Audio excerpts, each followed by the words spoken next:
السلام علیکم ورحمۃ اللہ وبرکاتہ۔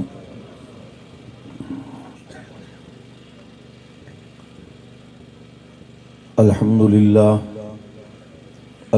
للہ نحمده ونستعینه ونستغفره ونؤمن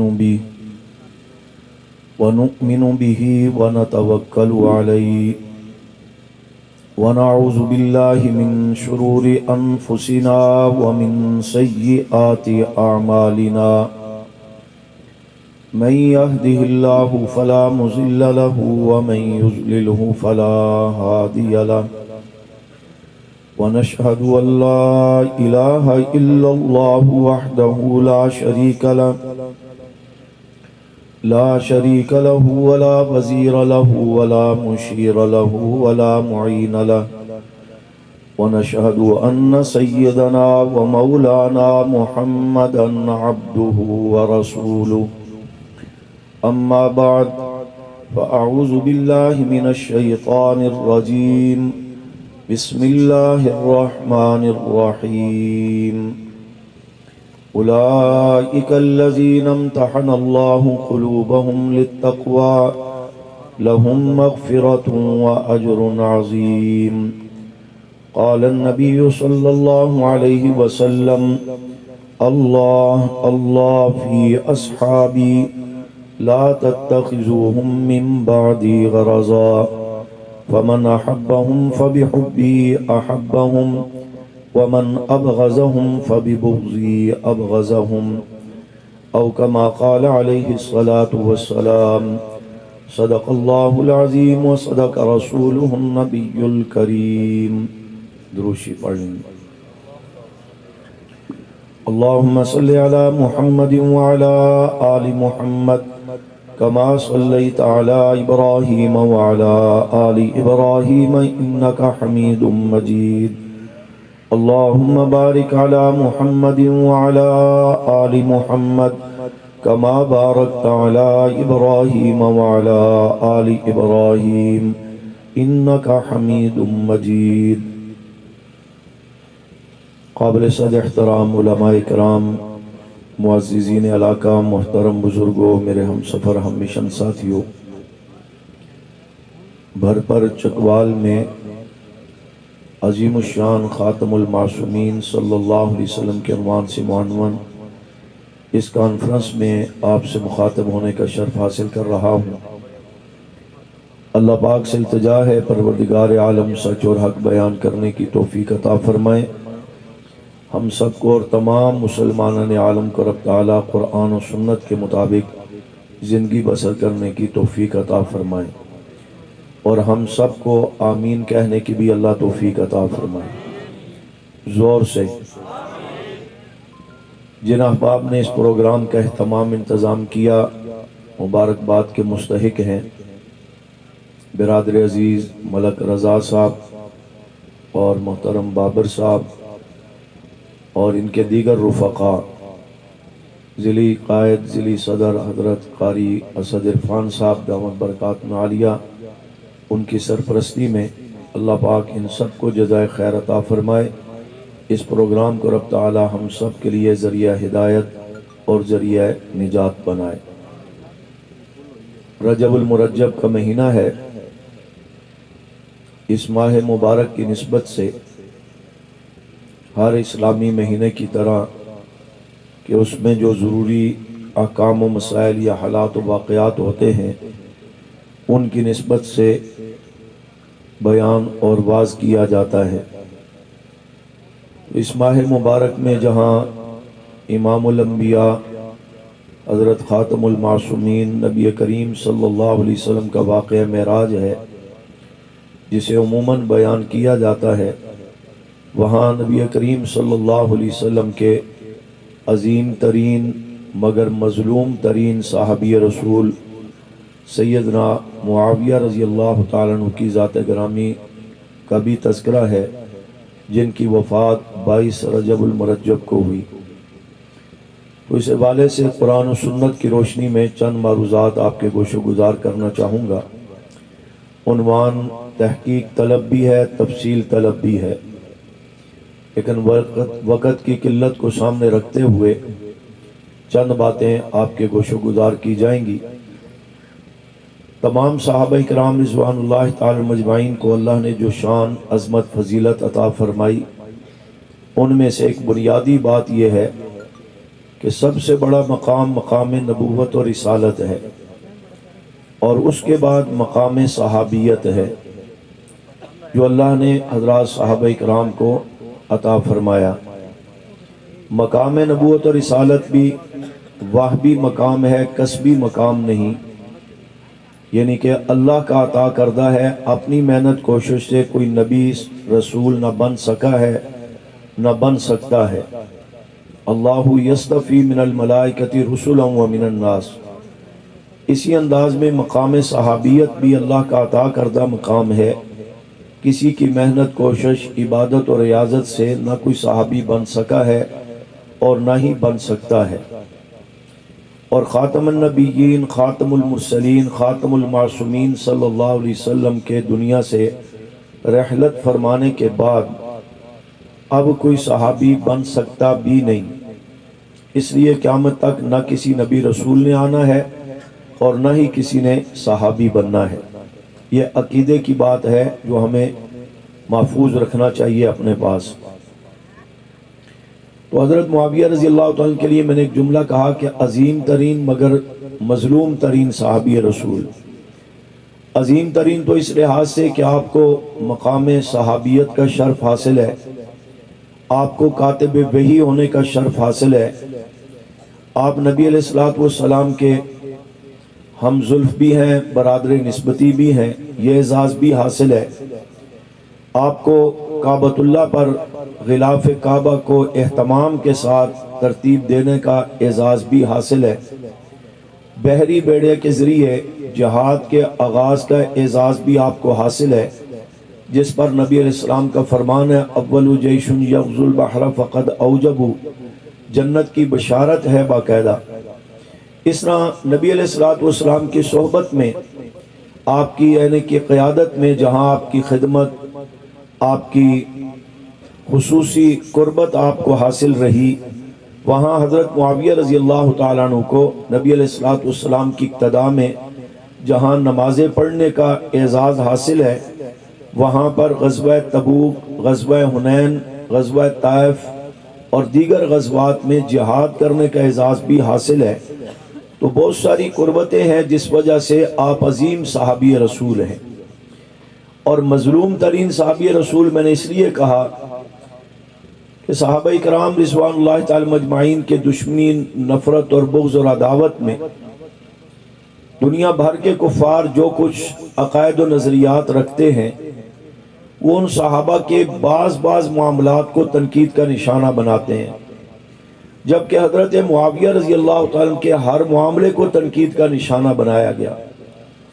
آپ کا صحابی رسول ہونا، آپ کا اسلام لانا، آپ کا کاتب وحی ہونا، نبی علیہ السلام کا تابعدار ہونا، خلیفہ بننا، امارت امیر بننا، اور اسی انداز میں آپ کے والد گرامی حضرت ابو سفیان رضی اللہ تعالیٰ عنہ پر تنقید، آپ کی والدہ حضرت ہند پر تنقید، آپ کے خاندان بنو امیہ پر تنقید، آپ کے کاتب وحی ہونے کے عنوان پر تنقید، اور بہت سارے معاملات، یعنی کہ آپ جس بھی اس عظیم صحابی رسول کے جس عنوان کو بھی لے کر چلیں گے اس کو تنقید کا نشانہ بنایا گیا، یہاں تک کہ آپ کے نام نامی اسم گرامی معاویہ، اسے بھی تنقید کا نشانہ بنایا گیا۔ اب ان ساری چیزوں کی وضاحت اور اعتراضات کے جواب قرآن و سنت کی روشنی میں ہمارے اکابر نے بڑی تحقیق سے لکھے ہوئے ہیں، جواب دیے ہوئے ہیں۔ کبھی کوئی ایسا موقع نہیں کہ دشمن کے سامنے یہ بات آئی ہو اور پھر حضرت معاویہ رضی اللہ تعالیٰ کا دفاع کرنے والوں کو کسی پریشانی یا ہزیمت کا سامنا کرنا پڑے، ایسے بات نہیں ہے۔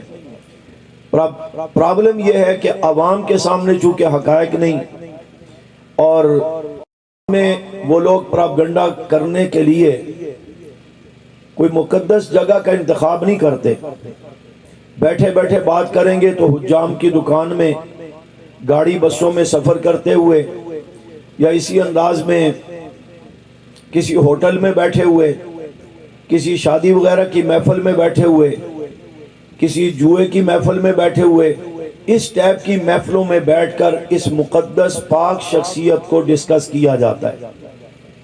اور پھر مسلمان، جو ہماری روایتی کمزوری ہے کہ ہم اپنے مذہب سے یا اپنی مقدس شخصیات سے جتنا ہمیں متعارف ہونا چاہیے اتنا ہم نہیں ہوتے، اس وجہ سے ہم منہ دیکھتے رہ جاتے ہیں، بعض باتوں کا پتہ نہیں ہوتا، ان کی باتیں سن کر متاثر ہوتے ہیں، اور پھر ان کی باتیں کس تحقیق پر ہوتی ہیں کہ جی فلاں تاریخ میں یہ لکھا ہے، اسلام کی تاریخ ہے، اس میں جب حضرت معاویہ رضی اللہ عنہ کے خلاف لکھا ہے تو پھر ہم نے بات کر دی تو کون سی بڑی بات ہے؟ پہلی بات یہ ذہن میں رکھیں کہ حضرت معاویہ رضی اللہ تعالیٰ عنہ اور دیگر صحابہ بھی یہ تاریخی شخصیات نہیں ہیں کہ انہیں جو چاہے جہاں چاہے جب چاہے جس قسم کی محفل میں چاہے بیٹھ کر ڈسکس کرے اور ہم بھی اس کی بات سن لیں۔ یہ قرآنی شخصیات ہیں، یہ نبی کریم صلی اللہ علیہ وسلم کے تربیت یافتہ حضرات ہیں، اور یہ قابل قدر لوگ ہیں جن کے تذکرے اللہ نے قرآن پاک میں کیے ہیں۔ ان پر بات کرنی ہو تو بات کرنے سے پہلے بات کرنے والے کو آپ خبردار کریں کہ پہلے تو جگہ کا انتخاب کریں کہ مسجد میں بیٹھ جائیں، مدرسے میں بیٹھ جائیں، اپنے گھر میں کسی اچھی جگہ پر بیٹھ جائیں، کسی مسلمان کے گھر میں بیٹھ جائیں، اور اسی انداز میں علماء کی صحبت میں بیٹھ جائیں، اولیاء اکرام کی صحبت میں بیٹھ جائیں، اور کم از کم وضو کر لیں۔ وضو کرنے کے بعد حضرات صحابہ اکرام، حضرت معاویہ رضی اللہ تعالیٰ عنہ ہو یا باقی صحابہ اہل بیت ہوں، اب بیٹھ کر بات کرو جی کیا کہنا چاہتے ہو، اور پھر بات کی بنیاد قرآن و حدیث سے لی جائے۔ آپ یہ لوگ تاریخ کے پیدا کردہ نہیں ہیں کہ کوئی حادثہ ہوا اور یہ جماعت بن گئی اور یہ لوگ میدان عمل میں آگے۔ یہ قرآنی شخصیات ہیں، انہیں پیدا اللہ نے کیا ہے، اور نبی کریم صلی اللہ علیہ وسلم کی صحبت میں بیٹھ کر اللہ کے رسول صلی اللہ علیہ وسلم نے ان کو قرآنی تعلیمات کے مطابق ان کی تربیت کی ہے، اور پھر قرآن ان کے اعزاز اور ان کی شان عظمتوں کو بیان کرتا ہے۔ تو اس لحاظ سے ہمیں چاہیے کہ ہم اس معاملے میں اپنے آپ کو بھی بیدار بھی رکھیں، حساس بھی بنائیں، تمام صحابہ اہل بیت کے متعلق بھی اور خصوصاً حضرت معاویہ رضی اللہ عنہ کے متعلق بھی۔ اب اگر تفصیلات میں جایا جائے تو کافی وقت چاہیے، میں بنیادی ایک دو باتیں عرض کروں گا، اگر ہم انہیں بھی محفوظ کر لیں تو اس عنوان پر کسی جگہ پر انشاءاللہ ہمیں ہزیمت کا سامنا نہیں کرنا پڑے گا۔ سب سے پہلی بات یہ ہے کہ بات جو ذہنوں میں بٹھائی جاتی ہے، تو میں نے تاریخ کا حوالہ دیا۔ تاریخ جو ہے بنو امیہ کا دور ختم ہونے کے بعد بنو عباس کے دور میں اسلامی تاریخ لکھی گئی، اور اس تاریخ کو لکھنے والے سب سے پہلے ہاتھ جو ہیں وہ روافض کے ہیں۔ اور ویسے بھی جملہ مشہور ہے کہ تاریخ نے کب کسی کو معاف کیا کہ وہ صحابہ اکرام کو معاف کرے گی؟ تاریخ انسان کی لکھی ہوئی ہے، انسان خطا کا پتلا ہے، اور قرآن اللہ کا کلام ہے، اللہ پاک ہے، اللہ کا کلام بھی پاک ہے، اور احادیث طیبہ کا مستند ذخیرہ نبی کریم صلی اللہ علیہ وسلم کے ارشادات اور فرامین پر مشتمل ہے۔ آپ صلی اللہ علیہ وسلم کو بھی اللہ نے معصوم بنایا ہے، آپ کا کلام بھی محفوظ ہے مبالغہ آرائی سے، غلطیوں سے۔ تو یہاں سے سیکھیں گے تو بات سمجھ آئے گی۔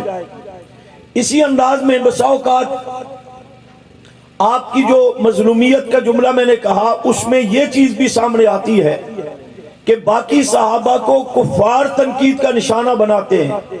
حضرت معاویہ رضی اللہ تعالیٰ وہ مظلوم ترین شخصیت ہے کہ آپ کو غیر بھی تنقید کا نشانہ بناتے ہیں، اور اہل سنت کے لبادے میں اپنے بھی معاف کرنے کے لیے تیار نہیں، اپنے بھی معاف کرنے کے لیے تیار نہیں۔ دلیل ان کے پاس کیا ہے؟ بڑی بڑی کتابیں اٹھائی ہوں گی، دیکھیں جی آپ اپنی جگہ پر بات کر رہے ہیں، یہ دیکھیں یہ میرے ہاتھ میں کتاب ہے، اتنی موٹی کتاب ہے، وہ ہاتھ میں بھی نہیں آ رہی، ہزاروں صفحات پر مشتمل لکھی ہوئی ہے۔ لکھنے والا کون ہے؟ کہتے ہیں جی بہت بڑا عالم ہے، بہت بڑا علامہ ہے، بہت بڑا محقق ہے، بہت بڑا، اس کا نام بڑا ہے، اس کا منصب بڑا ہے، اس کا قد بڑا ہے، اس کی دستار بڑی ہے، اس کا جبہ بڑا ہے، اس کی تحقیق بڑی ہے۔ اس نے اس میں لکھا ہے صحابی رسول کے خلاف، وہ ان کو سمجھ نہیں آئی، وہ ان کا علم بڑا تھا، شان بڑی تھی، مقام بڑا تھا، انہوں نے ایسا لکھا ہے۔ اب وہ بات یہی ہے کہ جب ہم اتنے بڑے علامہ صاحب پر ڈسکس کریں گے تو حقائق سمجھنے کے بجائے ہمارے اوپر بات آ جائے گی جی کہ یہ بڑوں کے گستاخ ہے۔ میں سادہ لفظوں میں ایک جملہ کہا کرتا ہوں کہ وہ جو علامہ صاحب بڑے محقق ہیں، نام بڑا ہے، علم بڑا ہے، منصب بڑا ہے، کیا وہ علامہ صاحب بڑے ہیں یا اللہ کی ذات بڑے ہیں؟ بولے سارے جن کو بات سمجھ آ رہی ہے۔ بڑا کون ہے؟ اللہ بڑا ہے یا علامہ صاحب بڑے ہیں؟ اللہ بڑا ہے یا محقق اور مورخ بڑا ہے؟ اور پھر نبی کریم صلی اللہ علیہ وسلم کی ذات گرامی، آپ کی ذات بڑی ہے یا یہ علامہ صاحب بڑے ہیں؟ نبی کریم صلی اللہ علیہ وسلم بڑے ہیں نا، آپ کا علم زیادہ ہے، آپ کی تحقیق زیادہ ہے۔ اور پھر حضرت معاویہ رضی اللہ تعالیٰ عنہ اللہ کے بندے ہیں، نبی کریم صلی اللہ علیہ وسلم کے امتی اور صحابی ہیں، تو جس اللہ نے حضرت معاویہ رضی اللہ تعالیٰ کو پیدا کیا وہ اللہ امیر معاویہ کو زیادہ بہتر جانتے ہیں یا 14 سال کے بعد کا مورخ اور ذاکر بہتر جانتا ہے؟ اللہ بہتر جانتا ہے نا۔ تو پھر ہمیں اللہ سے پوچھنا چاہیے کہ مقام معاویہ کیا ہے۔ نبی کریم صلی اللہ علیہ وسلم جو حضرت معاویہ رضی اللہ تعالیٰ عنہ کے نبی بھی ہیں، استاد بھی ہیں، مرشد بھی ہیں، امام بھی ہیں، مقتدا بھی ہیں، پیشوا بھی ہیں۔ آپ استاد اپنے شاگرد کو، مرشد اپنے مرید کو، نبی اپنے صحابی کو بہتر جانتا ہے یا 1400 سال کے بعد کا کوئی محقق بہتر جانتا ہے؟ یقیناً نبی علیہ السلام بہتر جانتے ہیں۔ تو پھر ان کی نظر میں دیکھا جائے گا کہ اللہ اور اس کے رسول صلی اللہ علیہ وسلم کی نظر میں حضرت معاویہ رضی اللہ تعالیٰ کا کیا مقام ہے۔ اگر اللہ اور اس کے رسول صلی اللہ علیہ وسلم ان کی تعریف اور توصیف فرماتے ہیں، ہم مسلمان، ہمارا عقیدہ ہے، ہم اللہ کے حکم کے تابعدار ہیں، نبی کریم صلی اللہ علیہ وسلم کے حکم کے تابعدار ہیں، اگر خدا نخواستہ ان ہستیوں کی مقدس احکام میں کوئی مستند بات ایسے ملتی ہے جو حضرت معاویہ رضی اللہ عنہ کے خلاف جانتی ہے تو پھر بھی ہم اللہ رسول کی تابعداری کریں گے۔ چنانچہ جب آپ اس انداز میں اس بات کو سمجھنے کی کوشش کریں گے تو آسان سی بات ہے۔ میں نے قرآن کریم کی آیت پڑھی، اولئک الذین امتحن اللہ قلوبہم للتقوی۔ اللہ فرماتے ہیں میں نے اپنے محبوب کے تمام صحابہ کا امتحان لیا۔ امتحان لینے والے اللہ کی ذات ہیں اور ممتحن اللہ کی ذات ہیں۔ جن کے امتحان لیا گیا وہ صحابہ کرام ہیں۔ اس بات پر بھی سمجھے کہ جب بات امتحان کی آتی ہے، اس امتحان میں آپ جانتے ہیں کہ ماحول ایسا ہوتا ہے کہ یکرم عند الامتحان یکرم الرجل او یہان، یا آدمی پاس ہوتا ہے یا فیل ہوتا ہے۔ ذہن میں تصور ہوتا ہے کہ اب امتحان ہونے لگا ہے، پیپر شروع ہیں، یا پاس ہوں گے یا فیل ہوں گے، کامیاب ہوں گے یا ناکام ہوں گے۔ تو صحابہ اکرام رضوان اللہ تعالی مجمعین کے امتحان کوئی عام دنیا کا ممتحن نہیں لے رہا، اللہ کی ذات امتحان لے رہے ہیں۔ امتحان اللہ امتحان لے رہا ہے، اور فرمایا قلوبہم، قدرت کاملہ کے باوجود کہ وہ علیم بذات الصدور ہے، وہ جانتا ہے کہ دلوں کے اندر کیا ہے، اس کے باوجود اللہ نے دلوں کا تذکرہ کر کے بتایا کہ میں نے دلوں کا امتحان لیا۔ ظاہری طور پر نہیں دیکھا کہ لباس اچھا ہے، داڑھی پگڑی مکمل ہے، نماز اور جہاد بہت اچھا ہے، نہیں، دلوں کا امتحان لیا کہ دلوں کے اندر کیا ہے۔ اور دلوں کا امتحان بھی قدرت کاملہ سے نہیں، آگ کے انگاروں پر صحابہ کو لٹا کر، آروں سے چروا کر، تیر و تلوار سے ٹکڑے کروا کر کے، اذ زاغت الابصار وبلغت القلوب الحناجر وتظنون باللہ الظنون هنالک ابتلی المؤمنون وزلزلوا زلزالا شدیدا، انہیں ٹکڑے کروا کر کے ان صحابہ کا امتحان لیا۔ اور امتحان لینے کے بعد اللہ کہتے ہیں کہ جس طرح یہ ظاہری طور پر مومن تھے، ان کے دلوں کا چیر پھاڑ کر کے دیکھا گیا، ان کے دلوں کے اندر بھی ایمان تھا۔ وَزَيَّنَهُ فِي قُلُوبِكُمْ وَكَرَّهَ إِلَيْكُمُ الْكُفْرَ وَالْفُسُوقَ وَالْعِصْيَانَ۔ دوسری جگہ فرمایا اولئک کتب فی قلوبہم الایمان، ایمان کے ان کے دلوں کے اوپر نقش کر دیا گیا تھا۔ ٹکڑے ہو جانے کے باوجود بھی جس طرح یہ ظاہری طور پر مومن تھے، اندر بھی ایمان اسی طرح موجود تھا۔ تو امتحان جب اللہ لے رہا ہے، اور اگلا جملہ بھی قلوبہم، دلوں کا امتحان لیا، اور امتحان بھی تقوی کی بنیاد پر لیا، للتقوی، تقوی کی بنیاد پر صحابہ کا امتحان ہوا، فتوی کی بنیاد پر فتوے کی بنیاد پر نہیں ہوا. کیوں؟ فتوے میں تو گنجائشیں ہوتی ہیں. یہ ابھی تک یہ سارے علماء اکرام کہتے تھے یہ تصویر بنانا حرام ہے، اور اب ہر مولوی صاحب کے پاس زیادہ بڑا موبائل ہوتا ہے. سب کا نہیں کہتا ہوں، عمومی بات کر رہا ہوں. ان کے پاس زیادہ بڑا موبائل ہوتا ہے، وہ خود بھی بنا رہے ہوتے ہیں اور بنوا بھی رہے ہوتے ہیں. کل تک جب مولانا اعظم طارق صاحب رحمت اللہ علیہ کی تصویر بنتی تھی، ہمارے اوپر فتوے لگتے تھے جی یہ حرام ہے. اب بزرگان دین خود بنوا رہے ہیں. اب کیا نئی کوئی وحی آئی ہے کہ یہ جائز ہو گیا؟ کل تک کہا بھئی شیعہ کافر ہے، 10-12 ہزار علماء جانوں کے نذرانے پیش کر کے جانوں کے قربانیاں دے گئے. اب بعض کہہ دیتے جی ہمارے بھائی ہیں. تو فتوے میں تو یہ چیزیں ہوتی ہے، کبھی فتویٰ کدھر چلا گیا کبھی کدھر چلا گیا. تقوی کا معاملہ دو ٹوک ہوتا ہے، حساس ہوتا ہے. فرمایا قلوبہم للتقوی، میں نے اپنے محبوب کے صحابہ کے امتحان لیا، دلوں کے امتحان لیا، فتوے کی بنیاد پر نہیں تقوی کی بنیاد پر لیا. نتیجہ کیا ہے؟ میں نے بتایا نا، کوئی پاس ہو گئے کوئی فیل ہو گئے، عمومی ترتیب یہ ہے. لیکن اللہ نے جن کے امتحان لیا وہ نبی کریم صلی اللہ علیہ وسلم کے شاگرد اور صحابی تھے، آپ کی تربیت میں تھے. اس نتیجے میں تمام صحابہ اکرام کو آپ نے کامیاب قرار دیا. اگر کوئی فرق ہوتا تو اللہ کی کوئی مجبوری نہیں تھی، کوئی ووٹ یا نوٹ نہیں لینے تھے. اللہ فرما دیتے بھئی یہ اتنے صحابہ تو ادھر ہو جائیں دائیں طرف، یہ کامیاب ہیں. یہ حضرت معاویہ یا فلاں فلاں صحابی یہ ادھر ہو جائیں، ابھی ان پر محنت کی ضرورت ہے. قرآن کریم کی کسی آیت سے، کسی لفظ سے، کسی جملے سے، یہاں تک کہ کسی ضمیر سے بھی اس بات کو کوئی مستند حوالے سے ثابت نہیں کر سکتا کہ اللہ نے ان کے امتحان لینے کے بعد کسی کا استثناء کیا ہو کہ یہ تو کامیاب الا فلاں نہیں. فرمایا لہم مغفرۃ، سب کی مغفرت کا اعلان ہے. اجر عظیم، سب کے لیے اجر عظیم کا اعلان ہے. دوسری جگہ فرمایا کلا وعد اللہ الحسنی، معاویہ سمیت ان تمام کے ساتھ جنت کا وعدہ ہے. اور جگہ پر فرمایا رضی اللہ عنہ ورضوا عنہ، محبوب ان کو بتا دو میں آپ کے تمام صحابہ سے راضی، یہ تمام صحابہ مجھ رب سے راضی.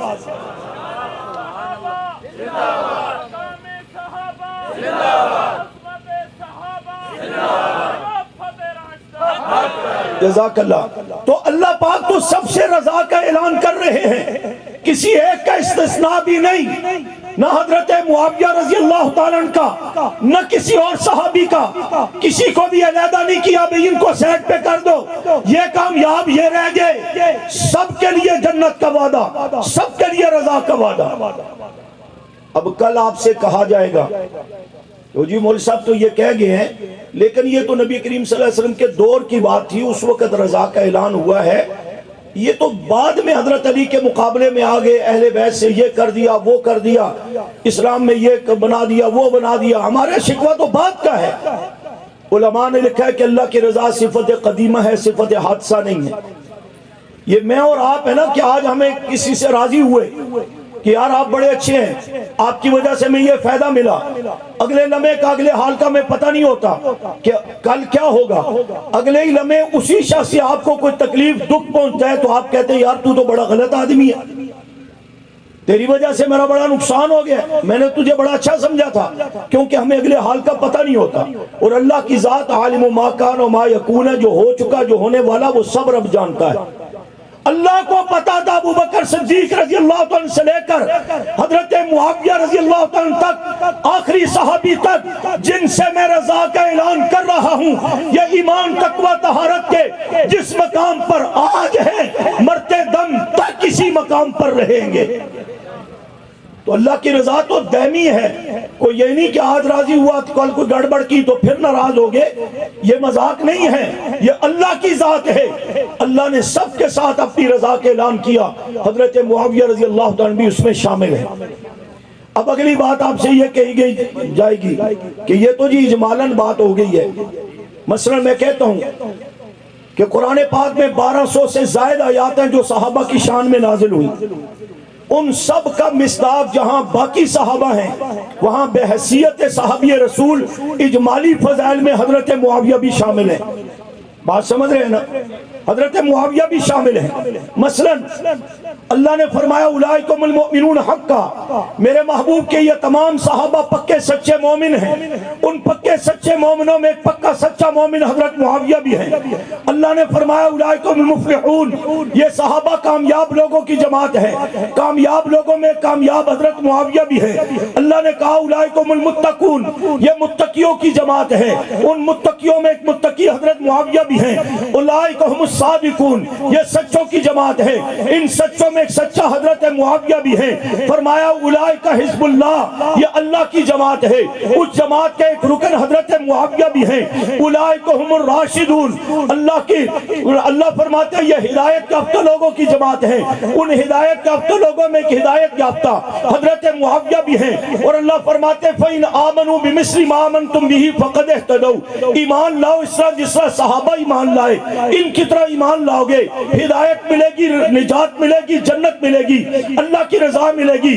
تمام دنیا بھر کے مسلمانوں نے، مفسرین نے لکھا، ہمیشہ لکھا، لغت کے اعتبار سے، تفسیر کے اعتبار سے، تشریح کے اعتبار سے، پیغمبر علیہ السلام کے فرامین کے خلاصے کے اعتبار سے لکھا کہ مراد یہی ہے کہ ابو بکر کی طرح ایمان لاؤ، عمر کی طرح ایمان لاؤ، عثمان و علی کی طرح ایمان لاؤ، حسن و حسین کی طرح ایمان لاؤ، خالد بن ولید کی طرح ایمان لاؤ، بلال کی طرح ایمان لاؤ، جس طرح تمام صحابہ مراد ہے ان کی طرح ایمان لاؤ گے ہدایت ملے گی۔ اسی طرح فرمایا معاویہ کی طرح ایمان لاؤ گے تو ہدایت ملے گی۔ کوئی کہہ سکتا ہے کہ یہ تو آپ نے مفہوم کو جوڑ دیا۔ پہلی تو بات ہے ہم کون ہوتے ہیں جوڑنے والے؟ 1400 سال سے یہی معنی تفسیر تشریح بیان ہوتا آ رہا ہے، اور یہی اگر یہ نہیں ہے تو کون ہے؟ اور وہ لاؤ جو کوئی اور ہیں ان کو مراد لاؤ۔ اگلی بات کہ جی ہمیں کلیئر بتایا جائے کہ آپ کی شان میں کیا ہے۔ بڑے عرصے کی بات ہے، اسلام آباد کے ایک پیر صاحب دنیا سے چلے گئے، اللہ معاملہ بہتر فرمائے۔ ان کے پاس بیٹھے تھے، 2 تبرے میرے سامنے کیے انہوں نے۔ ایک تو یہ کہا جی کہ حضرت صدیق اکبر صداقت کلی حاصل نہیں، اپنی زبانی صداقت کلی حاصل نہیں، سچ بول کے ہر کوئی صدیق بن سکنا ہے۔ دیکھیں نا خباثت کا انداز کہاں سے ہے۔ ان کی کتاب ہے اتنی موٹی، نام و نسب، مجھے گفٹ کے طور پہ ملی۔ میں نے اس کے باقی فہرست کو دیکھا، تفصیل بعد میں پڑھیں گے۔ فہرستوں میں مجھے اپنے مشن کو عنوان نظر آیا، اہل تشیع پر لکھا ہوا تھا بہت کچھ۔ میں نے کہا لگتا ہے حضرت کا مطالعہ ٹھیک ہے، جو بعد میں پڑھیں گے۔ اس ملاقات کے اندر اگلا تبرہ سن کر کے مجھے تعجب ہوا۔ اگلا تبرہ یہ تھا کہ حضرت معاویہ رضی اللہ عنہ کی شان اور فضیلت میں تو کوئی صحیح حدیث، کوئی روایت، کوئی آیت نہیں۔ یہ بھی ایک انداز ہے پراپگنڈے کا اور تنقید اور تبرے کا۔ تو وہاں جو ہمارے جماعت کے ذمہ دار تھے انہوں نے خیر ٹھیک ٹھاک ان کو جواب دیے، متکلم وہی تھے۔ میں نے رات کو کراچی میں گفتگو کی، بعد میں پتہ لگا نام و نسب کے اندر بھی انہوں نے ماشاءاللہ نمبر لگا کر کے صحابی رسول کو تنقید کا نشانہ بنایا ہوا ہے، معاذ اللہ۔ تو میں نے کہا نا یہ مظلوم صحابی ہیں کہ دشمن تو تنقید کرتا ہی کرتا ہے، معاف اپنے بھی نہیں کرتے۔ پتہ نہیں اپنوں کو تکلیف کیا حضرت معاویہ کی ذات گرامی سے۔ اب یہ جو پراپگنڈا ہے جی ان کی شان میں کچھ بھی نہیں ہے۔ پہلی تو بات ہے یہ کوئی اصول نہیں ہے کہ کسی نبی رسول یا کسی صحابی اہل بیت کی شان میں براہ راست کوئی آیت، کوئی روایت ہو تبھی اس کی عظمت فضیلت مانی جائے گی، نہیں تو اجمالاً جو جملے ہیں اس میں وہ شامل نہیں ہوگا۔ ایسا تو کوئی اصول نہیں۔ اسلام انبیاء اور رسول میں سے نام 11 یا 17 18 نام قرآن پاک میں ہیں، باقی نبیوں کا نام تو نہیں ہے۔ اب ہم کیا کہیں معاذ اللہ کہ ان کی کوئی فضیلت عزت نہیں، ان کی مسلمہ حقیقت ہے ان کی شان اور فضیلت۔ اسی انداز میں 1.25 لاکھ صحابہ کم و بیش یا اس سے بھی زیادہ، ان سب کا تذکرہ بلکہ بعضوں کا نام بھی شاید کسی حدیث کسی سیرت کے کتاب میں نہ ہو، پتہ ہی نہیں ان کا نام کیا ہے۔ اب ہم کہیں چونکہ ان کے نام کا ہی پتہ نہیں اور ان کے لیے کوئی روایت نہیں ہے تو ان کی کوئی فضیلت نہیں، یہ بات نہیں۔ جو بن گیا صحابی پیغمبر کا، آپ کی صحبت میں آ گیا، آپ سے جڑ گیا ایمان کی حالت میں اور ایمان ہی پر ہی اس کی موت واقع ہوئی ہے، وہ مقام صحابیت کے تمام فضائل کا مصداق اور مستحق ہے۔ اس لحاظ سے پھر بھی اگر کوئی کہتا ہے تو فی صحف مکرمۃ مرفوعۃ مطہرہ بأیدی سفرۃ کرام بررہ، کاتبین وحی صحابہ کرام 13، ان میں سے حضرت معاویہ رضی اللہ عنہ کا بھی نام نمایاں ہے، حضرت زید، حضرت عثمان رضی اللہ عنہما کے ساتھ حضرت معاویہ کا نام بھی نمایاں ہے۔ کہ آپ قرآن کی کتابت کرنے والوں میں شامل تھے، اور یہ آیت ان کاتبین کی شان، ان کے ہاتھوں کی عظمت، ان کے مقام کو بیان کر رہی ہے۔ ایک لفظ قرآن پاک میں کسی کی شان میں آ جائے، اس کی عظمت مقام کے لیے بہت بڑی بات ہے۔ یہ آیت موجود ہے، پھر کہا جائے گا جناب وہ تو کاتب وحی نہیں تھے، وہ تو آخر میں اسلام لے کے آئے۔ بالکل آخری دن نہیں اسلام لائے، 4-5 سال نبوت کی صحبت میں گزارے۔ میں نے شروع میں اشارہ کیا، جہاد میں شرکت کی، حضور کی خدمت میں رہے، کتابت کرتے رہے۔ حضرت جبرائیل اسلام سے مشورہ کر کے آپ کو کاتبین میں شامل کیا گیا، آپ نے ان کو کوی اور امین بتایا۔ پھر بھی کوئی کہتا ہے نہیں جی خطوط کی کتابت تھی، فرامین نبوت کی خطابت تھی، وہ تو نبی کے منشی تھے۔ تو آج صدر وزیر اعظم کا منشی بن جائے، کسی ہوم سیکرٹری کا منشی بن جائے، اور ایم این اے کا منشی بن جائے، پھولے نہیں سماتا، اکڑ کر کے علاقے میں چلتا ہے۔ اور یہ کم اعزاز ہے کہ معاویہ نبی کے صحابی بھی تھے تو منشی بھی تھے۔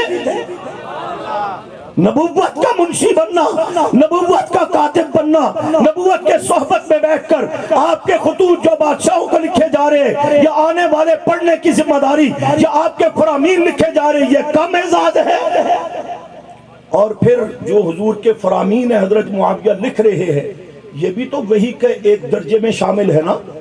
میرے آقا اللہ فرماتے ہیں نا معین کی قوڑی الہوائن و اللہ وحی یوحا، وہ اپنی طرف سے تو بولتے نہیں، جو اللہ کہتا ہے وہ بولتے ہیں، وہ لکھواتے ہیں۔ تو یہ بھی ایک اعزاز ہے۔ قرآن نے یوں شان بیان کی، پھر بھی کہتا ہے نہیں اور تحقیق چاہیے۔ تو اللہ ہمارے اکابر کو جزائے خیر عطا فرمائے۔ تحقیق میں ہر بات کا جواب موجود ہے، میں نے شروع میں لفظ کہہ دیا۔ سورۃ انفال کی آخری آیت پڑھ لے۔ اللہ نے صحابہ اکرام کے 3 طبقوں کا تذکرہ فرمایا۔ والذین آمنوا وہاجروا وجاہدوا فی سبیل اللہ، وہ مسلمان، وہ صحابہ جو ایمان لائے، ہجرت کی، اللہ کے راستے میں جہاد کیا، مراد مکہ مکرمہ والے مہاجرین صحابہ۔ دوسرا طبقہ والذین آووا ونصروا، جنہوں نے مدینہ طیبہ میں ان کو ویلکم کیا، خوش آمدید کہا، ان کی خدمت کی، دین کے معاملے میں مدد اور نصرت کی، اپنے گھروں میں جگہ دی۔ یہ دوسرا طبقہ انصار صحابہ کا۔ تیسرا طبقہ درمیان میں جملے چھوڑ کے آیت کا اگلا حصہ پڑھ رہا ہوں۔ تیسرا طبقہ قرآن نے بیان فرمایا والذین آمنوا من بعد، بعد کا لفظ سمجھتے ہو نا، یہ تو اردو میں بھی آپ کو سمجھ آ رہا ہوگا۔ والذین آمنوا من بعد وہاجروا وجاہدوا، تیسرا طبقہ جو ان کے بعد ایمان لائے، بعد میں ہجرت کی، بعد میں جہاد کیا۔ پہلے سے مراد ابو بکر، عمر، عثمان، علی اور دیگر مہاجر صحابہ، دوسرے سے مراد سعد بن عبادہ، ابو ایوب انصاری، دیگر انصار صحابہ، تیسرے سے مراد عمر بن عاص، حضرت خالد بن ولید، حضرت معاویہ اور بھی بہت سارے صحابہ جو بعد میں ایمان لائے۔ یا اللہ حکم کیا ہے؟ فرمایا تینوں صحابہ کے طبقوں کے لیے میرے 3 پہلے اعلان سن لے۔ پہلا اعلان اللہ کی طرف سے والذین آمنوا من بعد والذین آمنوا وہاجروا وجاہدوا فی سبیل اللہ والذین آووا ونصروا اولئک هم المؤمنون حقا، یہ پکے سچے مومن ہیں۔ لہم مغفرت، ان سب کے لیے میری طرف سے مغفرت کا اعلان ہے۔ تیسرا اعزاز ورزق کریم، ان کے لیے عزت والی روزی، انعامات، جنت کے انعام مراد ہیں۔ یہ 3 اعزاز دیے۔ پھر بھی کوئی کہتا ہے یہ تو اعلان ہو گیا، شامل کیسے ہوئے؟ اللہ کو تو پتا تھا نا 1400 سال کے بعد قلم کار لکھے گا، بدبخت لکھے گا، جس کو اپنی نسل کا پتہ نہیں، وہ حضرت معاویہ پر تحقیق کرنے بیٹھ جائے گا۔ اللہ نے ان ساری چیزوں کی وضاحت کر کے انتظام کر دیا۔ فرمایا والذین آمنوا من بعد وہاجروا وجاہدوا معاکم، یہ بعد میں ایمان لانے والے، معاکم یہ ان کے ساتھ ہیں، فاولئک منکم ان میں سے ہیں۔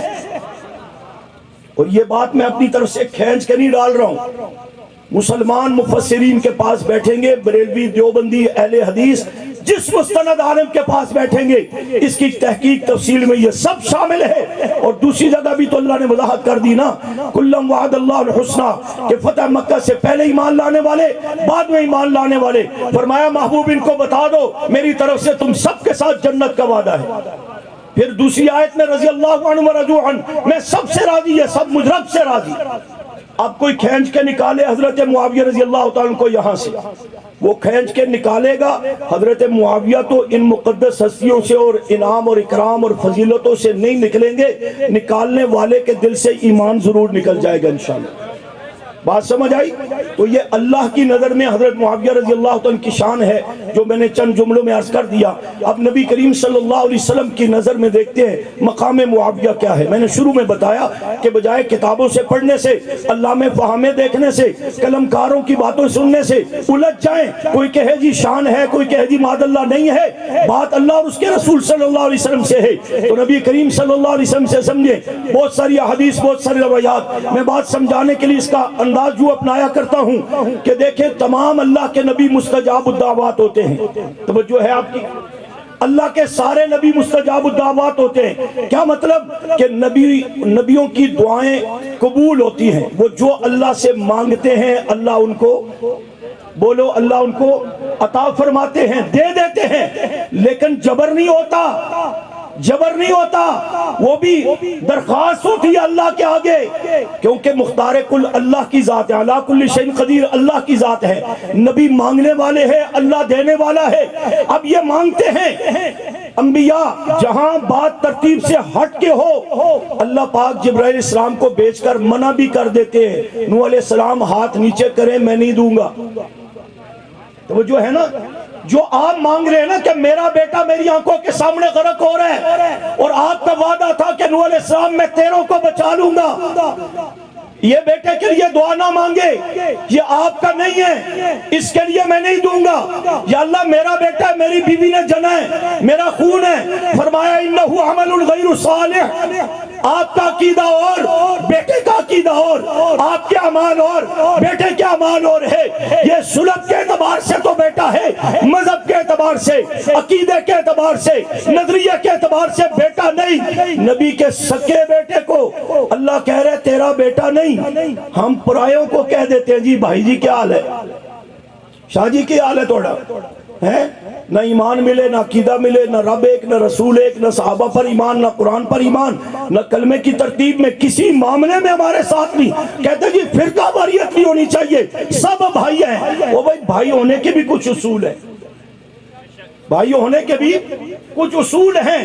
جہاں کوئی اصول ہی نہ ملتا ہو وہاں کہ جی سبھی بھائی ہیں۔ یہ ابھی بھی آج کل شور پڑا ہوا ہے نا کہ پنجاب میں نصاب تعلیم ترتیب دیا گیا، ہمارا خیال نہیں رکھا گیا۔ تو یہ صرف آج کی بات نہیں ہے، یہ جب اللہ کا قرآن نازل ہوا نا اس پر بھی یہ تبصرے کتابوں میں آیا جی قرآن اللہ نے بھیجا، جبرائیل علیہ السلام لے کے آیا، آنا تولی کے پاس تھا، نبی علیہ السلام کے پاس آگے، اور اس میں ہمارا خیال نہیں رکھا گیا۔ جی یہ جی فلاں حکم ہے، خلفائے راشدین نے اتنی خدمات سر انجام دی، منصب خلافت پر آ کر دین کو تکوین پہنچائی، مضبوط کیا، ساری قربانیاں دی، ہمارا خیال نہیں رکھا گیا۔ ہم بیچ میں ہوتے تو ان کو مان لیتے، لیکن چونکہ ہمارا خیال نہیں رکھا گیا اس لیے ہمارے لیے مسئلہ ہے۔ یہ بہت ساری جگہ پر مسئلہ، جو اس دن ہمارے ایک حضرت کہہ رہے تھے کہ وہی اس کا بھائی دیکھیں خیال تو اس کا رکھیں جو مسلمان ہو۔ اس طرح اگر بات کریں جی تعلیمی نصاب ترتیب دیا گیا، ہندو کہیں جی ہمارا خیال نہیں رکھا گیا، عیسائی کہیں جی کل ہمارا خیال نہیں رکھا گیا، سکھ کہیں جی ہم بھی پاکستان میں رہتے ہمارا خیال نہیں رکھا گیا، کوئی اور کہیں جی ہم بھی قادیانی کہیں جی ہم پاکستان ہمارا خیال نہیں۔ او بھائی جن کا یہ ایمان ہے، عقیدہ ہے، نظریہ قرآن و سنت کے مطابق، ان کے لیے نصاب ترتیب دیا گیا اور ان کے سارے عقائد و نظریات ان میں ساری باتیں موجود ہیں۔ کوئی آپ کو مسلمان اعتراض کرتا ہوا نظر نہیں آئے گا، اور جو کہے نا جی ہمارا خیال نہیں رکھا گیا، سمجھ لو کہ معاملہ کچھ گڑبڑ ہے۔ بات سمجھ آ رہی ہے نا؟ تو اس لیے ہم کہتے ہیں کہ بھئی وہ بعض حضرات کہتے ہیں نا صحابہ کی بات کرنے والے بھئی دیکھنا چاہیے، اس لیے پھر وہ کسی نے جملہ کہہ دیا کہ مقام صحابیت، مقام معاویہ کو ماننے کے لیے ماں کا نیک ہونا، باپ کا ایک ہونا ضروری ہے۔ جب معاملات میں گڑبڑ ہو تو تمہیں کیا پتہ لگے، یا کسی کو کیا پتہ لگے مقام معاویہ کیا ہے، شان معاویہ کیا ہے، عظمت معاویہ کیا ہے رضی اللہ تعالیٰ عنہ۔ تو میں عرض کر رہا تھا نبی کریم صلی اللہ علیہ وسلم مستجاب الدعوات ہیں، نبی مانگتا ہے جہاں ترتیب سے ہٹ کے ہوتا ہے سلسلہ، اللہ کہہ دیتے محبوب نہ مانگنا، بات عقیدے کی اور ہی تھی۔ نوح علیہ السلام نے کہا میرا بیٹا ہے، حالانکہ تھا تو آپ ہی کا بیٹا، لیکن عقیدہ مذہب اور تھا، وہاں سکے بیٹے کو اللہ نے کہہ دیا آپ کا نہیں، اور جو ہمارا کسی اعتبار سے نہیں ہے اس کو ہم بڑی آسانی سے کہہ دیتے بھائی جان کیا حال ہے۔ یہ ایسے لگے رہتے ہیں کافر کافر کے نعرے لگاتے ہیں، آپ تو ہمارے بھائی ہیں، کوئی مسئلہ نہیں۔ تو میں پھر کہتا ہوتا ہوں جس کو بڑا شوق ہے نا بھائی بننے کا یا بنانے کا، بھائی کیا ہوتا ہے داماد بنو، داماد بناؤ، کوئی پتہ تو لگے نا رشتے مضبوط ہوئے. یہ بھائی کیا ہوتا ہے؟ خیر میں بات کر رہا تھا, اللہ نے فرمایا نوح علیہ السلام ہاتھ نیچے کریں, یہ آپ کا بیٹا نہیں اس لیے کہ انہ عمل غیر صالح, نبی ہے مانگ رہا ہے, دعائیں قبول ہوتی ہیں, لیکن یہاں ترتیب سے ہٹ کے بات اللہ نے منع کر دیا. نبی کریم صلی اللہ علیہ وسلم اپنے چچا کو کہہ رہے ہیں, مرنے کا وقت ان کا قریب تھا, کہا کلمہ پڑھ لے مسلمان ہو جا. فرمایا بھتیجے مانتا ہوں تو سچا, تیرا دین سچا, کلمہ نہیں پڑھتا کہ قوم کے سامنے ناک کٹ جائے گی کہ مرتے ہوئے بھتیجے کا کلمہ پڑھ لیا ہے, مانتا ہوں آپ سچے, آپ کا دین سچا. حضور چونکہ رحمت للعالمین تھے, لعلک باخع نفسک اللہ یکون مؤمنین, آپ نے فرمایا اچھا میں نے بہت دعوت دی, بہت سمجھایا, بہت قائد کیا, آپ نہیں مانتے, چلو کوئی بات نہیں, میں اللہ سے استغفار کروں گا, یا اللہ میرے چچے نے میری بڑی خدمت کی, بڑا خیال رکھا ہے, اسے معاف کر دے, اسے جنت میں بھیج دے, اپنے پاس بلا لے اور اس کا خیال کرنا. وہاں تو نوح علیہ السلام کے اٹھے ہوئے ہاتھ رب نے نیچے کروائے.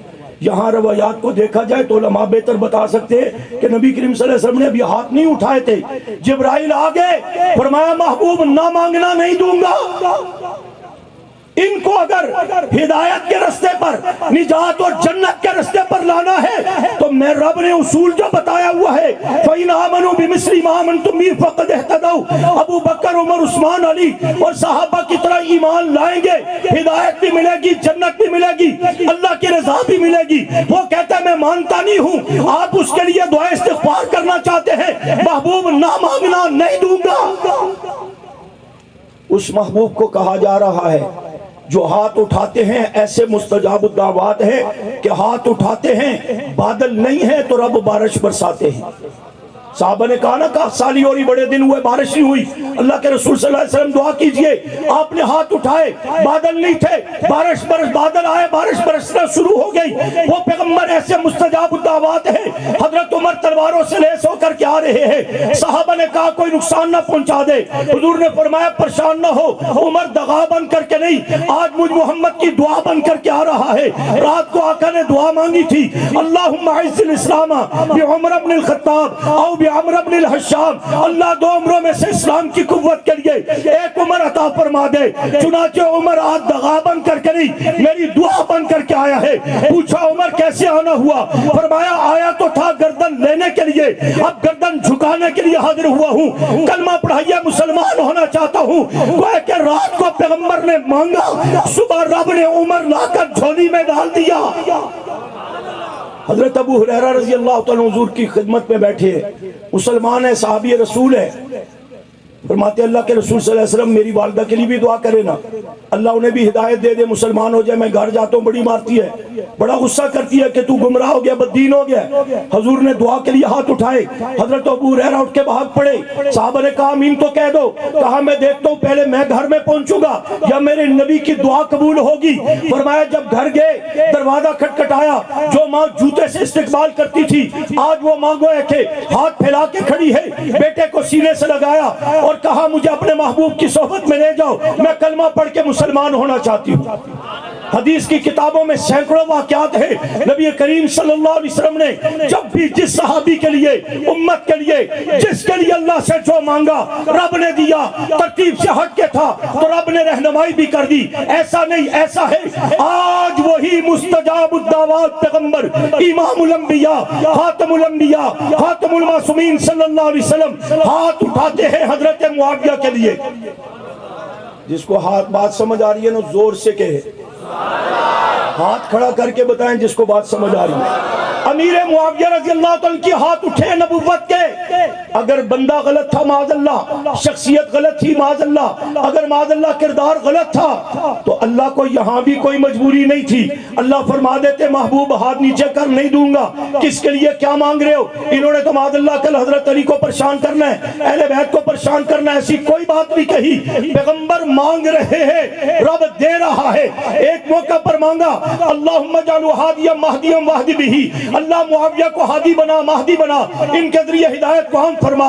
پھر ایک موقع پر پیغمبر کے ہاتھ اٹھ کے اللہم علم معاویہ الکتاب والحساب وقیہ العذاب، اللہ معاویہ کو کتاب کا علم سکھا، حساب کا علم سکھا، یعنی کہ نظام مملکت کو چلانے کا طریقہ اور انداز بتا، عذاب جہنم سے بچا۔ پھر ایک موقع آتا ہے پیغمبر اسلام کے ساتھ حضرت معاویہ سفر کر رہے ہیں، سواری پر سوار ہیں، آقا نے پوچھا یا معاویہ ما یلینی منکا، اے معاویہ آپ کے وجود کا کون سا حصہ میرے وجود کے ساتھ ملا ہوا ہے؟ حضرت معاویہ فرماتے قال بطنی، میرا پیٹ پیغمبر آپ کی کمر مبارک سے ملا ہوا ہے۔ نبوت کے ہاتھ پھر دعا کے لیے اٹھتے ہیں، اللہ معاویہ کے پیٹ کو علم سے حلم سے بھر دے۔ پھر ایک موقع آتا ہے حضرت معاویہ پیغمبر کا وضو کروا رہے ہیں، وضو کی خدمت کر رہے ہیں، اس عالم میں پیغمبر کے دعا کے لیے ہاتھ اٹھتے ہیں، آقا فرماتے ہیں معاویہ اللہ آپ کو مملکت دیں گے، حکومت دیں گے، لوگوں کے ساتھ اچھائی کرنا۔ دوسری جگہ پر کہا اللہ پاک آپ کو ذمہ داریاں سونپے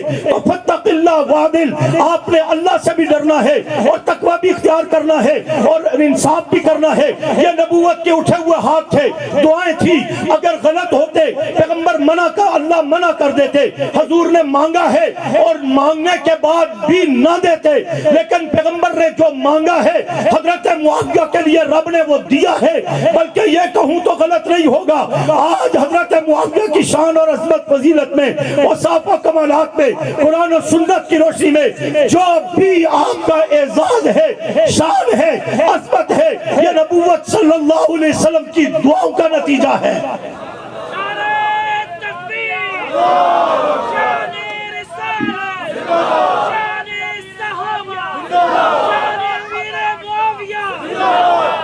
کوئی بات سمجھ آئی آپ کو؟ اللہ بھی شان بیان کر رہے ہیں، نبی علیہ السلام دعائیں بھی کر رہے ہیں، شان بھی بیان کر رہے ہیں۔ وقت نہیں ہے، میں نے بہت کچھ کہنا تھا، اس سے بڑھ کر کیا اعزاز ہوگا۔ حضرت معاویہ حضور کی صحبت میں خدمت میں ہیں، کتابت بھی کرتے ہیں، وضو بھی کراتے ہیں، حضور اسلام کے بال مبارک تراشے، نبی علیہ السلام کے ناخن مبارک تراشے، ان کو ہمیشہ سنبھال کے رکھا۔ ایک روایت میں آتا ہے کہ ایک صحابی کے پاس حضور کی چادر تھی، آپ نے ایک قصیدہ سن کر کے اس کے انعام کے طور پر دی تھی، اس سے حضرت معاویہ نے منت سماجت کر کے درخواست کر کے آفر کر کے میری ساری مملکت لے لو، یہ نبوت کی چادر دے دو۔ ایک روایت میں آتا ہے کہ حضور کو آپ وضو کروا رہے تھے، وضو کے دوران حضور نے وضو کرنے کے بعد حضور نے اپنی چادر اتار کر کے انعام اور خدمت کے گویا کہ حوصلہ افزائی کے لیے حضرت معاویہ پر ڈال دی۔ حضرت معاویہ نے ساری زندگی وہ ناخون، وہ بال مبارک سنبھال کے رکھے، وہ چادر مبارک سنبھال کے رکھی، مضبوط تالا لگا کر کے محفوظ رکھا۔ اور پھر جب پوچھا گیا امیر معاویہ کیا کرو گے، فرمایا وقت آنے پر بتاؤں گا، مرنے سے پہلے وصیت کر دی، فرمایا جب میں مر جاؤں میری آنکھوں پر، میرے چہرے پر نبوت کے بال، نبوت کے کٹے ہوئے ناخن مبارک یہ رکھ دینا اور میرے کفن میں نبوت کی چادر کو شامل کر دینا۔ حضرت علی رضی اللہ تعالیٰ پر ایک رات نبی نے چادر ڈالی، علی یہاں سو جاؤ، میں صدیق اکبر کو ساتھ لے کر کے ہجرت کے لیے جا رہا ہوں۔ حضرت علی رضی اللہ تعالیٰ کی شان بڑھ گئی، ان کا شان ویسے بھی بعد والے صحابہ سے زیادہ ہے، بہرحال زیادہ ہے، اور ان پر ایک رات چادر آئی، شان بڑھ گیا۔ 1443واں سال گزر رہا ہے، حضرت معاویہ کے وجود پر آج بھی نبی کی دی ہوئی چادر موجود ہے، قیامت تک موجود رہے گی۔ اور قیامت کے دن نبی کریم صلی اللہ علیہ وسلم فرماتے ہیں باقی صحابہ ان کے لیے بھی اعزازات بتائے، حضرت معاویہ کے لیے کہے کہ معاویہ جب آئیں گے تو ان پر ایک نور ایمان کی چادر ہوگی، اس حال میں وہ جنت میں جائیں گے۔ وہ گل سمجھ آئی تو یہ ہمایوں بادشاہ گزرا ہے، اس کے دور میں بھی بڑے تبرے ہوتے تھے، حضرت معاویہ رضی اللہ عنہ پر ادھر ادھر کے لوگ باتیں کرتے تھے، تو اس کے کہنے پر ابن حجر مکی رحمۃ اللہ علیہ نے تطہیر الجنان نامی ایک کتاب لکھی عربی میں، جس کا ترجمہ مولانا عبدالشکور لکھنوی رحمۃ اللہ علیہ کی، چھوٹی کتاب ہے، پڑھیں گے آسان ہے، حضرت معاویہ کی شان مقام سمجھ آئے گا۔ اس میں روایت لکھی ہے کہ نبی کریم صلی اللہ علیہ وسلم گھر تشریف لائے، حضرت معاویہ کی سکی بہن جو حضور کے نکاح میں ام حبیبہ ہیں، میری اور آپ سب مسلمانوں کی ماں ہیں، وہ حضرت معاویہ کے سر کو دبا رہی تھی، کھجلا رہی تھی، انگلیوں سے کنگا کر رہی تھی۔ حضور نے دیکھا تو کہا ام حبیبہ اپنے بھائی معاویہ سے محبت کرتی ہو؟ فرمایا کہ ہر بہن اپنے بھائی سے محبت کرتی ہے، اور جس کا بھائی معاویہ جیسا عظیم ہو اس سے میں محبت نہ کروں تو کیا کروں؟ فرمایا ہاں ہاں ام حبیبہ، آپ تو بہن اور بھائی ہونے کی وجہ سے محبت کر رہی ہے، جبکہ یہ معاویہ وہ ہے کہ فَإِنَّ اللَّهَ وَرَسُولَهُ يُحِبَّانِهِ، اس سے اللہ بھی محبت کرتا ہے، رسول اللہ بھی محبت کرتے ہیں۔ توڑا کی خیال ہے؟ توڑا کی خیال ہے؟ وہ تو انوی محبت ہے یا کوئی نہیں؟ ہاتھ کھڑا کریں. پھر ہر گھر میں ایک معاویہ ہوگا، اور بلند آواز سے ہر گھر میں ایک معاویہ ہوگا. کہتے ہیں جی نام بڑا وزنی ہے جی. پھر بدبخت آپ کے ذہنوں میں بھی یہ ڈال دیکھیں نا، ہر حملہ کر کے جب ناکام ہوئے تو نام پر آگے کہتے ہیں جی نام نہیں رکھنا. کبھی کہا جی وزنی ہے، بچے بیمار ہوں گے. کبھی کہتے ہیں جی نام کے معنی معذلہ بھونکنے کے اور کتیا کے، اس لیے یہ نام نہ رکھنا. اور ہم بھی سادہ لوگ ہیں، جب اپنے علماء کے پاس بیٹھ کر حقائق نہیں سمجھتے، وہ جو بھی گند ہمارے دل میں ڈال دیں ہم اس کو مان لیتے. اس لیے تھوڑی احتیاط کیا کرو. ویسے بھی فتنوں کا دور ہے، یوٹیوب فیس بک کے ذریعے 24 گھنٹے کفر پھیل رہا ہے. 24 گھنٹے. پہلے تو کسی جگہ دعوت ہوتی تھی نا، اب جب بھی نیٹ کو آن کرو گے جس طرح بے حیائی پھیل رہی ہے، اس طرح فتنے پھیل رہے ہیں، اس طرح کفر پھیل رہا ہے. اس لیے بچو، خود بھی اپنے بچوں کو بھی علماء سے جوڑو. مقام صحابہ، شان صحابہ کے تذکرے، نبی کریم صلی اللہ علیہ وسلم، اہل بیت الزام کے تذکرے گھروں میں عام کرو، تاکہ ہمارا ایمان عقیدہ محفوظ رہے، آبروئیں محفوظ رہیں، ملک محفوظ رہے. اس کے لیے کوشش کریں گے. ہر گھر میں ایک معاویہ. اس پر بھی چھوٹی چھوٹی باتیں بتا کر کے بات مکمل کرتا ہوں. پہلی بات یہ ذہن میں رکھے، نبی علیہ السلام کا طریقہ مبارک یہ تھا کہ جب کوئی شخص مسلمان ہوتا، کلمہ پڑھتا، اس کا نام مناسب ہوتا رہنے دیتے، غلط ہوتا بدل دیتے. کہانا یغیر الاسم القبیح، حدیث میں باقاعدہ باب ہے اور بہت سارے مثالیں ہیں کس کس کا نام بدلا. سب سے پہلے مسلمان خلیفہ بلا فضل صدیق اکبر رضی اللہ عنہ نے کلمہ پڑھا، نام عبدالکعبہ تھا، حضور نے بدل کر عبداللہ نام رکھا. حضور کی بیٹی فاطمہ چوتھی صاحبزادی کے ہاں بچہ پیدا ہوا، نام حضرت علی نے حرب رکھا. حرب کا معنی جنگجو، حضور نے بدل کر حسن رکھا. پھر بیٹا پیدا ہوا، نام پھر حرب رکھا. شاید آپ کو حرب اس لیے نام پسند تھا کہ حرب نام حضرت معاویہ کے دادا کا تھا اور علی کو پسند تھا کیونکہ یہ رحماء بینہم، آپس میں ان کی پیار و محبت تھی. خیر، حضور نے پھر بدل کر حسین نام رکھا. بے شمار مثالیں مل جائے گی. اب جب حضرت معاویہ نے کلمہ پڑھا، مسلمان ہوئے، نام غلط تھا، معنی غلط تھا، تو نبی علیہ السلام کو چاہیے تھا نا بدل دیتے. بات سمجھ رہے؟ بدل دیتے. آپ نے نہیں بدلا.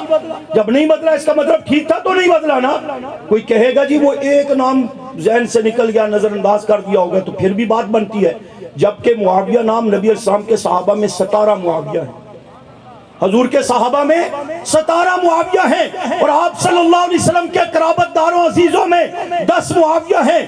معاویہ بن الحارث حضور اسلام کے سکے چچا زاد بھائی کا نام ہے. معاویہ بن عباس بن علی حضرت علی رضی اللہ عنہ کے پوتے کا نام ہے. معاویہ بن ساسا حضرت علی کے شاگرد کا نام ہے. معاویہ بن مروان حضرت علی کے داماد کا نام ہے، جن کے نکاح میں رملہ نامی بیٹی تھی. معاویہ اسی انداز میں معاویہ امام جعفر صادق کے 2 شاگردوں کا نام ہے. حضور اسلام کے چچا زاد بھائی حضرت نوفل کے پوتے کا نام معاویہ ہے. امام باقر کے پوتے کا نام معاویہ ہے. یہ 10 معاویہ نام حضور کے عزیزوں میں، 17 معاویہ نام صحابہ میں. نہ نام معاویہ نبی کو برا لگا، نہ علی کو برا لگا. 1400 سال کے بعد اس بدبخت کو نظر آیا کہ نام غلط ہے یا معنی غلط ہے. اس لیے کہ فطرت سلیم ہو، اینک صاف ہو، دل صاف ہو تو چیز بھی صاف نظر آتی ہے. جب فطرت ہی گندی ہو، نسل ہی گندی ہو، تو سب کچھ گندا اور گندلا نظر آتا ہے. اس لحاظ سے اسی نظر سے جب دیکھنا ہے نا تو یوں کہنا ہے. ہاں رہ گئی یہ بات، لغت کی کتابوں میں معاویہ کے معنی لکھے ہیں، علماء کے پاس بیٹھ کر دیکھ لیجئے. لسان العرب عربی لغت کی اتنی بڑی کتاب ہے، اتنی جلدیں ہیں کہ آپ کے پاس الماری میں رکھنے کی جگہ نہیں ہوگی. 15ویں جلد میں تقریباً 10 معنی لکھے ہیں. میں اشارہ دیتا ہوں. معاویہ کا معنی ہے مدافعت کرنا. معاویہ کا معنی ہے 2 لشکر آپس میں ٹکرائیں، جو غالب آ جائے اس کو معاویہ کہتے ہیں. معاویہ کا معنی ہے 30 سال کی عمر کا کڑیل جوان.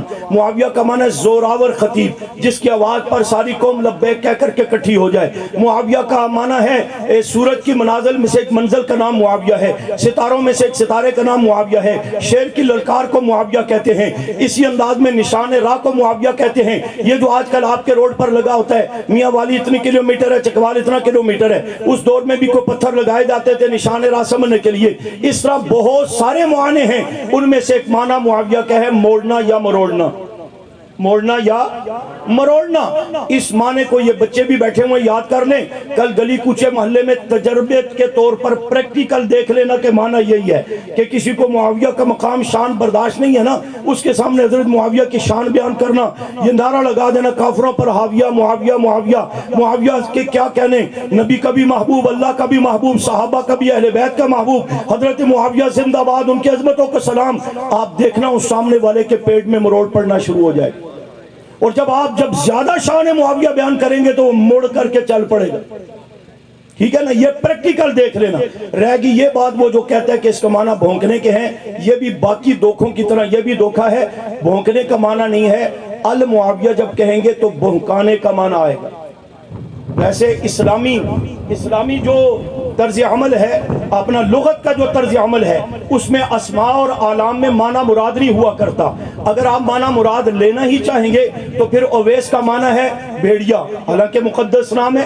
عباس کا معنی ہے ابو سید سے برا منہ بنانے والا. حضرت عباس صحابی رسول, ہمارے لیے قابل قدر. اس لیے کہا معنی کی طرف نہ جاؤ, یہ دیکھو انبیاء کا نام ہے, صحابہ کا نام ہے, اللہ کے ولیوں کا نام ہے, اس نسبت سے نام رکھو. اسلامی یا لغوی ہدایات یہ ہیں, تو ہمیں معنی کی طرف نہیں جانا. اگر وہ معنی کرے گا تو بھی ٹائم ختم ہو گیا ہے. پھر کبھی زندگی ہوئی تو میں آپ کو ایران لے جاؤں گا, وہاں کے بورڈ آپ کو دکھاؤں گا. اب تو نیٹ کا دور ہے, میں نشاندہی کروں گا, آپ نیٹ پہ نکال لینا, سارا کچھ لکھا ہوا سامنے آ جائے گا. تو پھر پرابلم حل ہو جائے گی. پھر ہم بھی بتائیں گے کہ کس کا کیا معنی ہے. فی الحال آپ کو اتنا بتا رہا ہوں, وہ بھونکنے کا لفظ نہیں ہے, بھونکانے کا ہے. اور وہ کیسے؟ المعاویہ ستارے کا نام ہے. صبح کے ٹائم وہ ستارے نمایاں ہوتے ہیں. اس میں بھی تفصیل ہے کہ پہلے جب گھڑیاں نہیں ہوتی تھی تو بزرگ بھی مسلمان بھی سحری کا وقت, روزے کا, نماز کا وقت ستاروں کے اندازے سے دیکھتے تھے. اب یہ ٹائم ہو گیا ہے. اسی انداز میں وہ ستارے اب بھی نکلتے ہیں. صبح کا وقت ان سے اب بھی پتہ لگتا ہے. رات بھر گلی کوچوں میں کتے بھونکتے رہتے ہیں. صبح کا ٹائم ہوتا ہے. آپ نے پہلے نوٹ نہیں کیا تو آئندہ کر لینا, ہم نے نوٹ کیا ہوا ہے کہ وہ منہ اوپر کر کے مخصوص انداز میں او کر کے بھونکتے ہیں. ابن کناسہ اور دیگر اکابر نے لکھا تحقیق سے کہ وہ المعاویہ نامی ستارہ جب سامنے ہوتا ہے تو کتے فطرتی طور پر محسوس کرتے ہیں اب رات ختم ہونے والی ہے. رات میں ہماری عیاشی فحاشی بدماشی, ہماری حکومت تھی اس کے 3.5 سال مکمل ہونے والے ہیں. اب ڈرنا نہیں, گھبرانا نہیں. مسائل اس طرف جاتے ہیں تو وہ کتے منہ اوپر کر کے بھانگنا شروع کر دیتے ہیں. اس لیے کہ اب صبح ہوئے گی, لوگوں نے چلنا پھرنا شروع کر دینا ہے, تو کام خراب ہو جائے گا, ہماری عیاشی آزادی ختم ہو جائے گی. تو فطرتی طور پر یہ 4 ٹانگوں والا کتا اس المعاویہ نامی ستارے کو دیکھ کر بھونکتا ہے. بھونکتا یہ کتا ہے, وہ ستارہ بھونکانے کا سبب بنتا ہے. بات سمجھ آئی؟ ستارے تو چمکا کرتے ہیں, اور نبی علیہ السلام کے ستارے جن کو صحابہ کہا گیا عثمان ہدایت کے ستارے, وہ تو چمک دیتے ہیں, ایمان کی, ہدایت کی, فیضان نبوت کی, وہ تو روشنی دیتے ہیں. کتوں کا کام ہوتا ہے بھونکنا. تو اس ستارے کو دیکھ کر یہ 4 ٹانگوں والا کتا جب بھونکتا ہے تو بڑی بوڑھیاں تہجد کے لیے اٹھی ہوتی ہیں, دادا جان نانا جان اٹھے ہوتے ہیں, نماز عبادت کر رہے ہوتے ہیں. وہ یہ آواز سنتے ہیں, کہتے ہیں لکھ لعنت ہو گئی, قبولیت دا ویلا ہے, کیڑی پیڑی آواز پہ کر دیں. ذمہ داری سے بات کر رہا ہوں. لکھ لعنت ہو گئی, قبولیت دا ویلا ہے, کیڑی پیڑی آواز پہ کر دیں. تو کبھی نہ آپ نے, نہ حکمرانوں نے, نہ انتظامیہ نے, نہ یہ جو کیا کہتے ٹی وی والوں نے کہا بھی صبح صبح اماں جان یہ فرقہ واریت کیوں پھیلا رہے ہو, کبھی کہا کسی نے؟ اور جب 2 ٹانگوں والا کتا جو عموماً بھونکتا رہتا ہے باقی صحابہ پر, لیکن نام معاویہ سامنے آتا ہے, زبان گردن لمبی کر کے بھونکتا ہے, تو سپاہی صحابہ نے کہتے ہیں لک لعنت ہو گئی. کہتے ہیں جی مولوی صاحب فرقہ واریت تو نہ پھیلائیں نا, حالات خراب ہو جائیں گے, امن کا معاملہ ہے. میں نے کہا خبردار, وہ اماں جان یا بوڑھے بزرگوں نے جو اس کتے پر لعنت بھیجی ہے وہ تو ان کا ذاتی جذبہ ہے, قبولیت کا وقت ہے, بری آواز سن کر کے لعنت بھیجی ہے. جو ہم ایسے بدبخت پر لعنت بھیج رہے ہیں جو پیغمبر کے صحابہ اہل بیت کو بھونکتا ہے, تبرہ کرتا ہے, یہ حکم تو پیغمبر نے دیا ہے, اذا رأیتم الذین یسبون اصحابی فقولوا لعنت اللہ علی شرکم. تسی بھی کچھ کہو گے معاویہ کے دشمنوں پر؟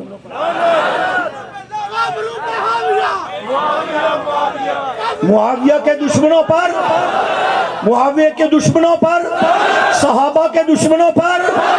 ہاں, اور اس کو یاد بھی رکھنا ہے, عام بھی کرنا ہے.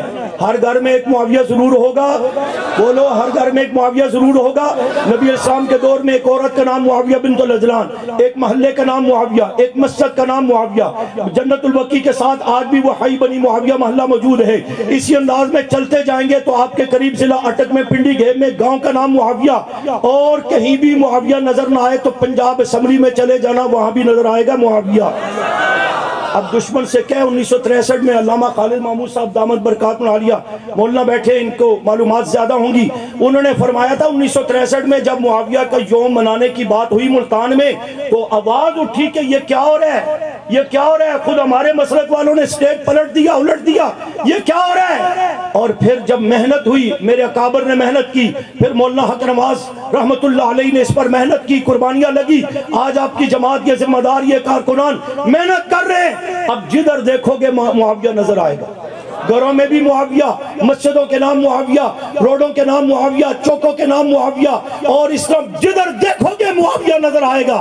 ایک شہر میں چلا گیا، پہاڑوں پر بڑے بڑے نام لکھے ہوئے، نام نہیں لیتا، بڑے بڑے نام لکھے ہوئے پتھروں کے ساتھ پورا ہفتہ لگا کر کے ایک نام لکھنے ہوتا ہے۔ ایک پر لکھا ہے ابو بکر، ایک پر لکھا ہے جبل ابو بکر، دوسرے پر لکھا ہے جبل عمر، تیسرے پر لکھا ہے جبل عثمان، چوتھے پر لکھا ہے جبل علی، اور پانچویں پر لکھا تھا SSP۔ میں نے کہا یہ کیا؟